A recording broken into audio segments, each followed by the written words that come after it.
대한민국 헌법 전문 해석. 건국절 논란 이후 아직도 정리되지 않은 역사적 논쟁을 정리하고자 이 영상을 만들게 되었습니다. 유구한 역사와 전통에 빛나는 우리 대한국민은 주어가 대한국민입니다. 대한국민이 이 법을 개정했다는 의미입니다. 대한제국의 신민도 아니고 대일본 제국의 신민도 아닌 대한국민입니다. 대한민국이라는 국가가 만들어지며 이제 우리 스스로를 대한국민으로 부르는 것이죠. 3.1운동으로 건립된 대한민국 임시정부의 법통과 대한민국 임시정부의 법통은 3.1운동에 의해 생겨났다는 의미 같습니다. 3.1운동은 독립선언문이고 그 기반은 민족주의에 근거합니다. 기미 독립선언서의 내용을 보면 조선 독립 또 반만년의 민족이라는 내용이 나오죠. 당시엔 조선 독립을 외쳤지만 조선의 역사는 500년 정도입니다. 즉 여기 조선은 기원전 2000년의 고조선을 포함하는 표현입니다. 우리 민족만의 독립된 국가를 가져야 한다는 이야기가 핵심인 것이죠.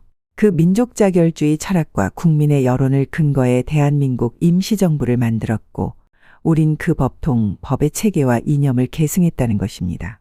당시 역사를 보면 1919년 대한민국 임시정부 외에도 수많은 독립단체가 난립하고 흩어지고 뭉치고 정신이 없습니다.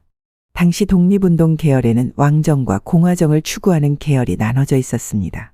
대한민국 임시정부 이전의 대한제국에서 자체적으로 만들어진 독립협회 등이 이 왕당파, 전제군 주정을 떠받들며 외세로부터 독립하려던 세력입니다. 가장 먼저 물러난 독립운동 세력은 왕당파였습니다. 왕당파 계열에는 독립협회를 세운 이완용 등의 인물들이 존재했습니다. 고종이 독립협회를 강제 해산시켰기 때문입니다. 강제 해산 이후 그들은 차라리 일제에 합병되는 대신 왕족의 대우를 좋게 만들자는 방향으로 한일 합병을 추진했습니다. 그로 인해 조선의 이왕가는 천황의 황족 다음 자기인 왕족 혹은 공족의 직위를 갖게 되었습니다. 따지고 보면 일본의 천황가 역시 백제 계열이죠. 사실 일본의 한반도 왕족이 흡수되는 건 역사적으로 빈번했습니다. 공화정에는 민족자결주의를 근거로 일제에 항거하여 공화국을 세우려는 이들이 있었지만 그들 역시 자유민주주의 계열과 공산사회주의 계열으로 나눠져 있었습니다. 다만 중요한 건 그 많고 많은 독립단체 중에 대한민국 임시정부의 법통을 계승한다는 의미죠. 공산사회주의 세력이 아니고요. 헌법 전문에 이를 집어넣은 이유는 즉 피하식별을 위한 용도입니다.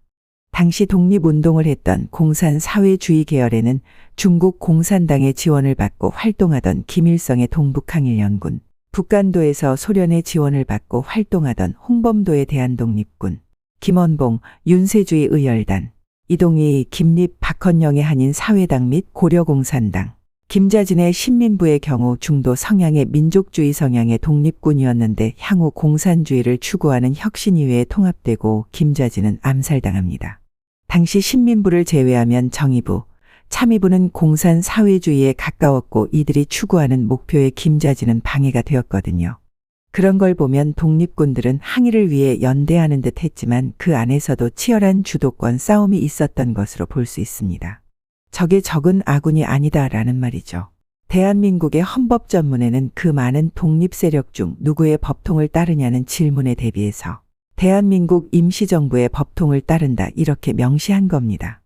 대한민국 임시정부가 대표적인 자유민주주의를 추구하는 독립운동 세력이었으니까요. 중국의 국민당, 베트남 국민당과 같은 민족주의 자유민주주의 계열 역시 공산당과 항일 혹은 항부를 위해 손을 잡았다가 공산당의 배신에 의해 멸망하거든요. 그렇기 때문에 공산진영과의 선을 긋기 위함으로 해석됩니다. 불의에 항거한 4.19 민주이념을 계승하고 3.15 부정선거에 항거한 4.19 혁명 정신을 계승한다는 것은 대한국민은 민주주의에 대한 부정행위에 대해 저항해야 한다는 의미입니다.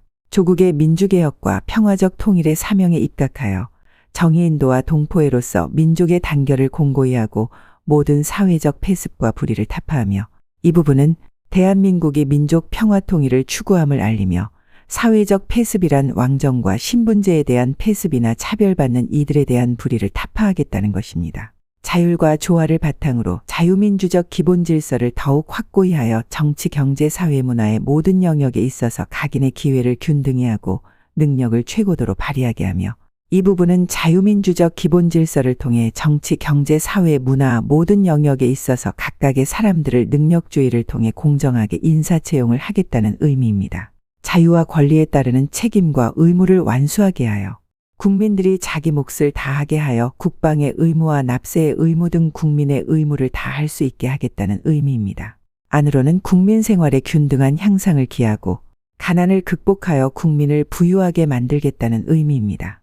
밖으로는 항구적인 세계 평화와 인류 공영에 이바지함으로써 우리들과 우리들의 자손의 안전과 자유와 행복을 영원히 확보할 것을 다짐하면서 유엔에 가입한 국가로서 우방국과의 동맹을 강화하고 대한민국 국민들의 자유와 행복을 영원히 확보하겠다는 다짐입니다.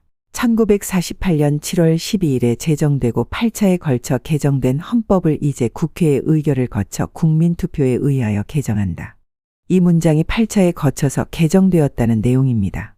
어떠신가요? 해석해보니 이 내용이 국가가 언제 건국되었냐의 문제로 보이시나요? 아니면 대한민국의 뿌리를 공산주의 독립조직들로부터 배척하는 것으로 보이시나요?